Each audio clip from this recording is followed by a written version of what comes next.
Тоа не спомнавме, после таа не викнаат дечкиве зашто он е глумец, нели? Да. Од Медена земја. Оу, да. Документарец, Спомнувате како се викаше Тамара Тодеска, некако што Тодеска е пеачка. Пеачка, да. Режисерија што се и он не ми текна, со името сум многу лош. Значи режисерија на Медена земја, они тогаш нели после филмот стана бум. И има проекти разни, направи и бајка и све, и сака и една друштвена игра за школите, за едукација, за екологија. За проект било на... Да, со Министерство за култура. Поддржано и они сакаат да им се направи игра. И му рекоа на Микич, го знаат него, зашто он кој идат по представи по вакво, на паузи им да игрица, оне ги тера да играат. Значи, он скрос има носи едноставни, покомплицирани, вакви си носи. Зависи од приликата. Турнеи, да, у Босна, у негде, они и носи, сите глумци се заразени од него. И беше идејата да направиме за школа, за едукација на деца.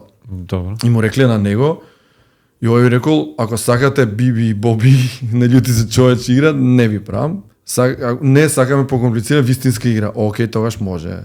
И не викна нас, се собраме четворица, дизајнери, и играта, он ја го даде концептот беше и ги седнавме нив на маса, не знам кажеш у Котурон дека, и седнавме на маса и он да го презентира концептот и ние вака од страна застанавме и ги гледаме овие, исто писани се, овој направил вака, ова тука бабата дед и текнува Медена земја. Да.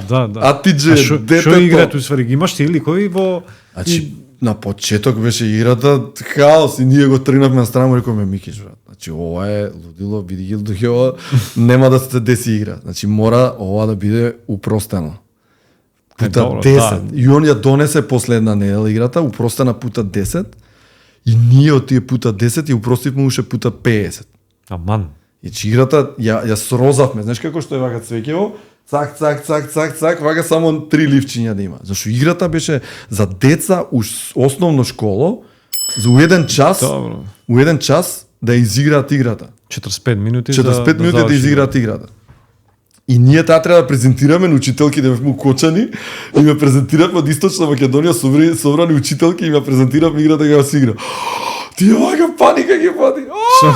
И на крај им рековме, слушај, дајте им ја на децата, они ќе сконтат поише од вас. Вакви зашли ги бабички.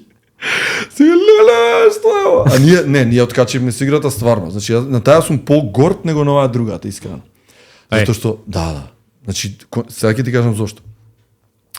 Успеавме да направиме игра која што играат четворицата. Атидже, детето, сточарот и трговецот. Ликови што беа од филмот. Од филм, да. Сите четворица се посебен лик, имаат посебен начин на играње и посебен начин на победа. Значи играта е асиметрична, зависи со кој лик играш, така игра и играта завршува за 30 на минути. Мене тоа не ме сокол, може да заврши за 30. Требаше да ја донесам бе. Преска ја видов од ова, дека ми се мота. Добро, си има на нет, ќе прикажеме нешто сега. Да, ме нема играта. Таа е само за школа, не може да се прода, не може никој да ја купи. За школи беше, да. И у школи по школи низ Македонија се делеше за како активност, тоа е нека активност за деца. И за време на оние слободни часови да играат, да учат за екологија. Како успеавте да направите за 30 минути да завршите? Ненормално, не ми се верува на мене. Многу лудо. Атидже собира, има тоа кај мапата, собира мед, ама она дава пола остава за природата, пола за неа. Значи тој концепт го имавме, тоа беше обавезно, мора да го има. Значи тоа го смислиме со коцки. Детето во бајката веќе осмислено како богот на природата, он таму се развива нивната што е бајка, што има смисла. Он беше прераснува во тој што нели детето сакаше со нејзе да биде да учи за медот за овакво. Он уствари ние го развивме него како стебло има што се развива, он моќен. Тој уствари го направивме како бројчаник за играта. Он сигурно победува. Ако другиве не успеат за 9 круга колку бе, он ќе победи. Сварно. Он е тој, да, он е готов, ја развива. Сточарот пушта крави и ги размножува и така победува со крајеве и собира мед, он собира кој ќе собира мед 100% не ги сечеше дрвата, лом ги направи ова. Он све зима. И опустошува природа. Со опустошувањето се дешаваат лоши работи, има карти се излекува, ти враќа природата, имаше 300. А трговецот продава алатки.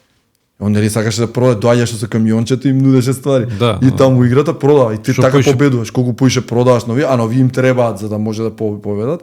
И така балансот е, тоа е уствари што највише ми се свиѓа, што сум горд на тоа. Балансот на играта да може секој од четворицата да победи.